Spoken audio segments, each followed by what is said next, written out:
ఈ రోజు అనకాపల్లి జిల్లాలో గౌర సంక్షేమ మహిళా సంఘం మహిళా దినోత్సవ వేడుకలతో సందడి వాతావరణం నెలకొంది. ఈ కార్యక్రమంలో మహిళల కోసం ప్రత్యేకించి గౌరవంగా మాట్లాడుతూ శ్రీ బుద్ధ నాగ జగదీష్ గారు మరియు మల్ల సురేంద్ర గారు, పీల లక్ష్మి సౌజన్య గారు మరియు డాక్టర్ క్రాంతి గారు, బుద్ధదేవి గారు ఇలా చాలా మంది ప్రముఖులు మాట్లాడుతూ వారి మాటల్లో హర్షభావాలు వ్యక్తపరిచారు. ఈ కార్యక్రమంలో భాగంగా చిన్నారి మద్దాల లీక్షిత, శరణ్య, నిశిత, భీమరా శెట్టి, ప్రత్యూష కూచిపుడి భరతనాట్యాలతో అలరించారు. మరియు పీల పద్మగారి కోలాట బృందం, శ్రీ గౌరీ అమృత వర్షిని కోలాట బృందం సందడి వాతావరణం నెలకొల్పారు.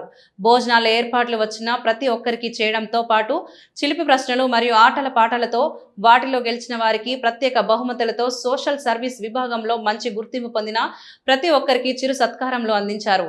గౌర మహిళా సంక్షేమ సంఘం ఏర్పాటు చేసిన ఈ యొక్క మహిళా దినోత్సవ వేడుక కార్యక్రమంలో ఈరోజు చాలా ఆనందంగా ఆహ్లాదంగా గడపామని, ఈ కార్యక్రమానికి వచ్చిన చాలా మంది మహిళలు వారి మాటల ద్వారా హర్షభావం వ్యక్తపరిచారు.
అయ్యా మా అందరి కోసం కూడా ఒకసారి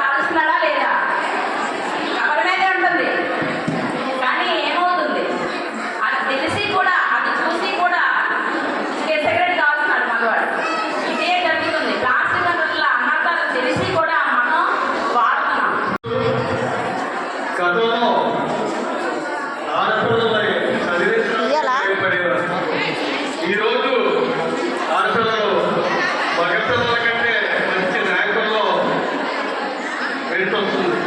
అంటే ఆడపిల్లలు మగపిల్లలు తేడా లేదు. ఆ రోజు ఎన్టీ రామారావు గారు మొట్టమొదటిసారిగా 33% రిజర్వేషన్స్ మహిళలకు ఇచ్చారు. అప్పటి నుంచి అన్నింటిలో చట్టసభలో అన్నింటిలో కూడా మహిళలకి ఈరోజు.